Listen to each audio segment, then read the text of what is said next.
Okay, I guess we should start na. For students lang yun nandito. Ayun, baka busy yung mga classmate nyo. Pero yun nga, napapansin ko medyo nababawasan tayo from time to time. Ayun.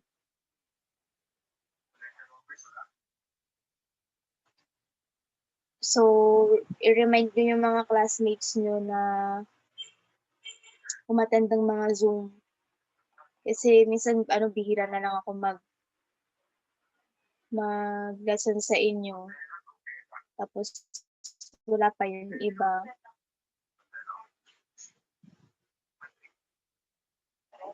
Okay, so ngayon, ayun, pagsasamahin ko na yung principles of marketing. Mga reminders lang naman. Tapos yung mga grades nyo. Ayan. So again, ayun, actually sa Monday na to, pero di ko alam kung nagpe-prepare na kayo. Ayan, especially for the group of Angeles, Bawat, ni David, tsaka ni De La Cruz. Ayan, so binigyan ko na ng topic. Yan, definition, product life cycle, product mix, strategies. So, ayun, PowerPoint nyo dun sa email address. Yan. And then, yung group ni Dueñas, ni Yubion, ni Gura, tsaka ni Ingo for this topic. Yung pricing definition, yung price determinants, new product pricing, and general pricing approaches. So, pwede kayong mag-ask sa akin ng references. Pwede akong mag-send sa inyo ng mga references nyo para pag gumawa kayo ng PowerPoint, hindi nyo na kailangan mag-search sa Google, especially pag wala naman kayong internet. Okay, so meron ako mga references. Pwede kayong mag-tanong sa akin. So, again, yung grupo ni Bawat, dito naman si Bawat. Ayan. So, ina-expect ko na makapag-report kayo on Monday. Ayan, ito lang yung topic. Yung product life cycle, product mix, and then yung product strategies. Okay, and then ina-expect ko din on Monday na makapag-report yung grupo ni Inko. Ayan, please remind your groupmates. Baka siguro dumaan ang Christmas. May GC na ba kayo dito? Nakagawa na ba kayo ng GC? Baka kasi nakalimutan nyo to eh. Di ko kasi nakikita na na may gumagawa or baka silent lang kayo. Ayan. So, ina-expect ko yung grupo ni Inko. So, ayun, paki-remind na lang din yung mga classmates nyo. Baka may sarili kayong GC. Ayun, paki-remind na lang yung mga classmates nyo na may reporting kayo on Monday. Ayan. Actually, parang last year ko pa to na ibigay bago magbakasyon eh. Ayun, na meron tayong reporting.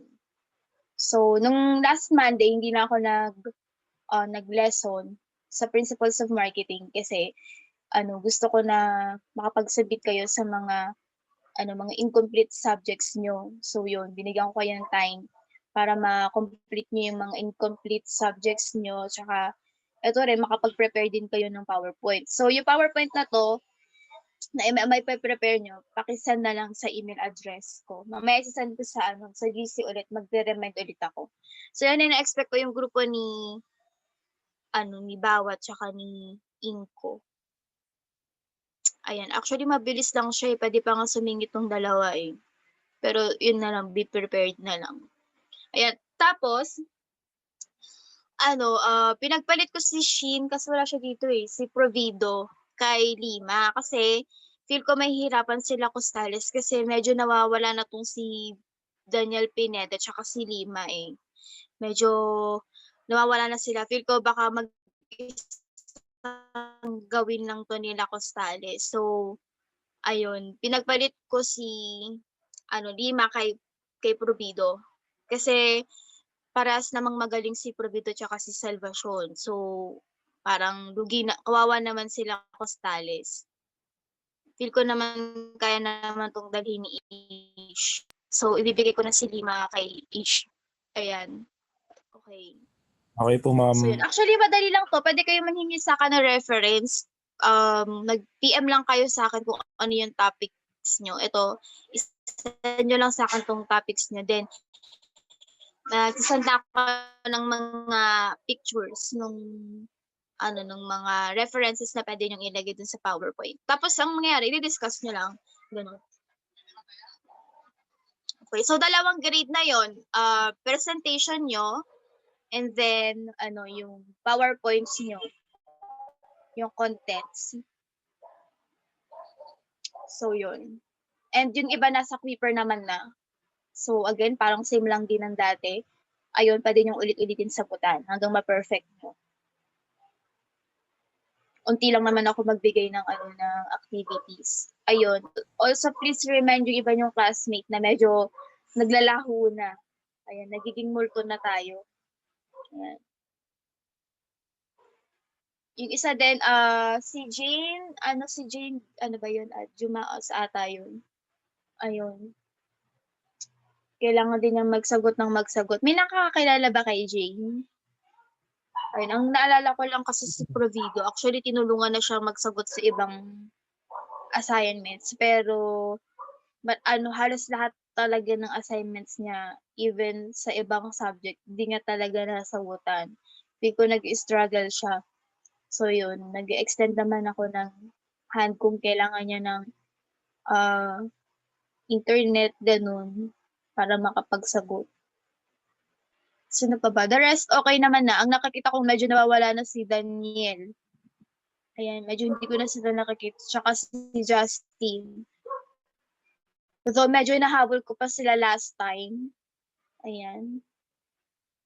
Bago mag Christmas, nahabol ko pa sila. Yung mga kulang nilang subject, kinulit ko talaga. Pero napansin ko sa ibang subjects nila,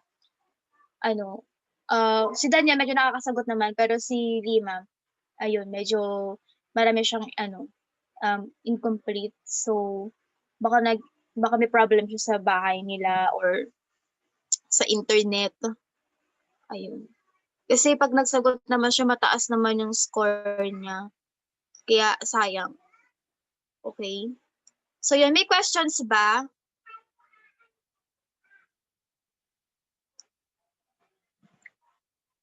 Ma'am, paano Ayun. ko po So, again, meron.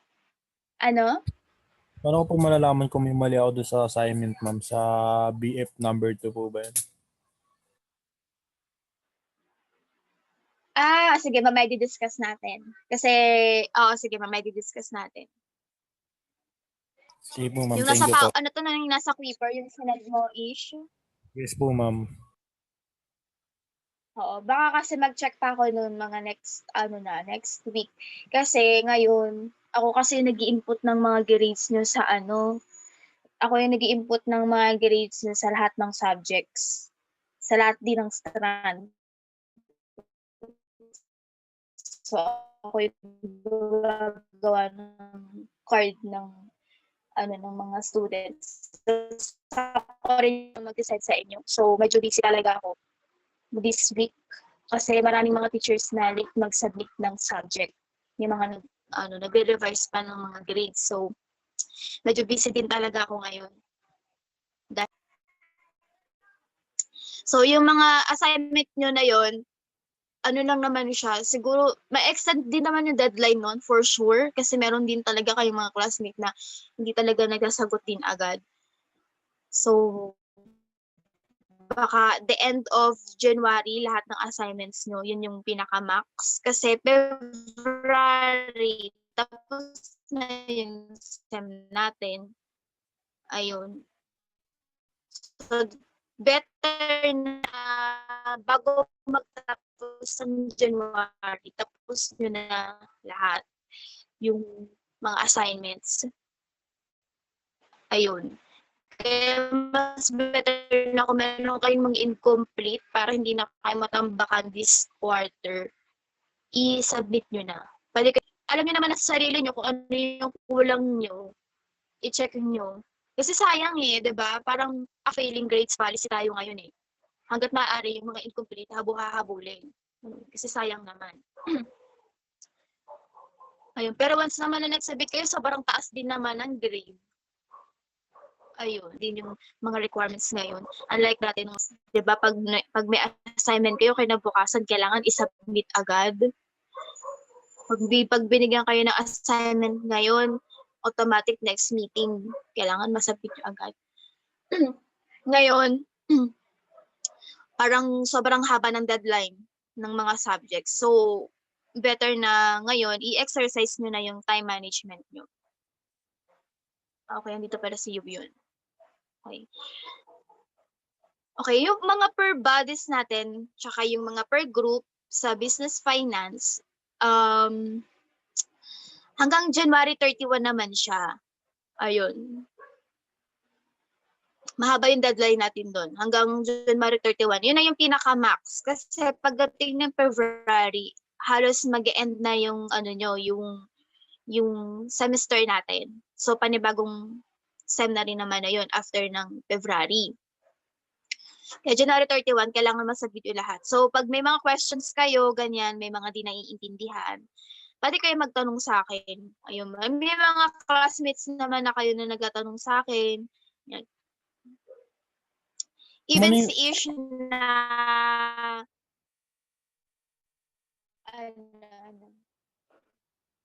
yung report natin, syempre PowerPoint. Pag nag-submit ko, yung PowerPoint, para ako na lang yung mag-share. Sabi nga na lang, next slide, ganun. Tsaka para ma-check ko din yung content. Kasi dalawa yung grade na ibibigay ko dyan. Isa for the presentation at isa para sa ano nyo, sa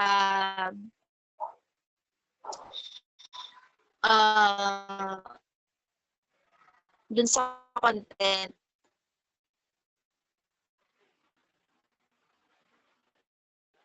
Okay. Oo, yun nga. Si Jane Jumaos kasi, especially sa mga big body niya, ayun, medyo mahirap nga siya habulin.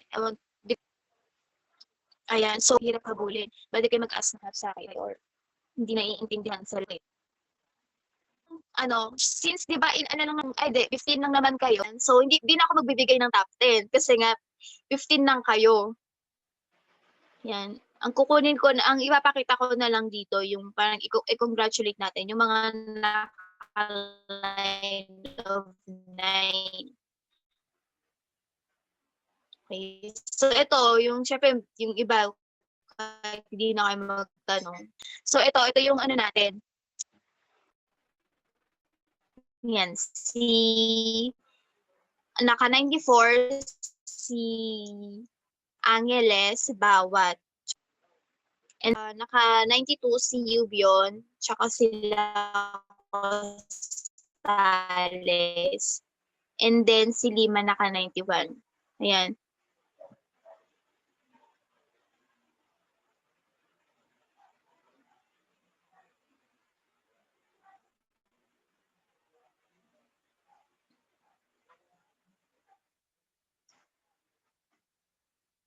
Okay. For Ish, sa principles of marketing ba to yung tatlo?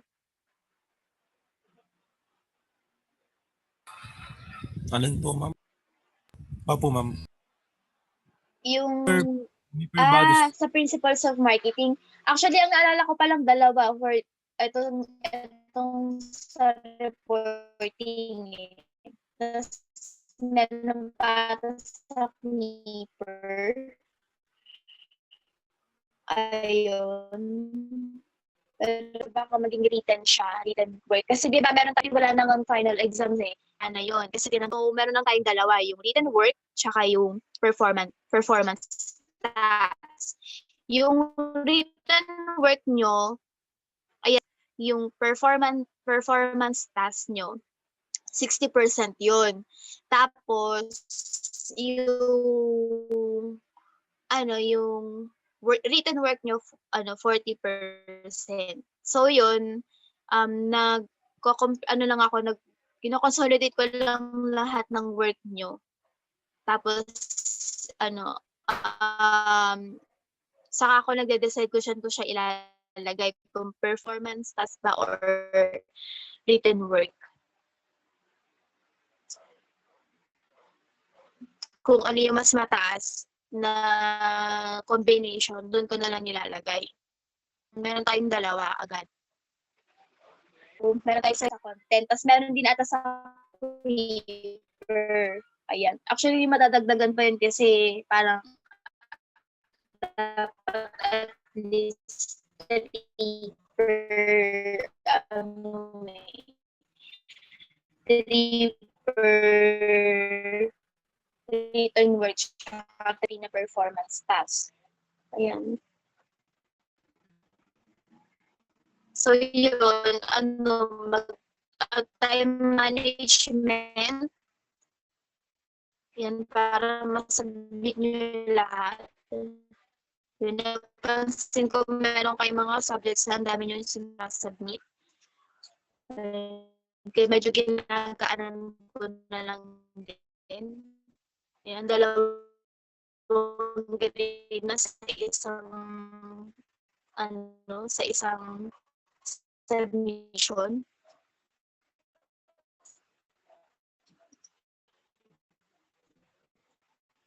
Okay. So, ano ba?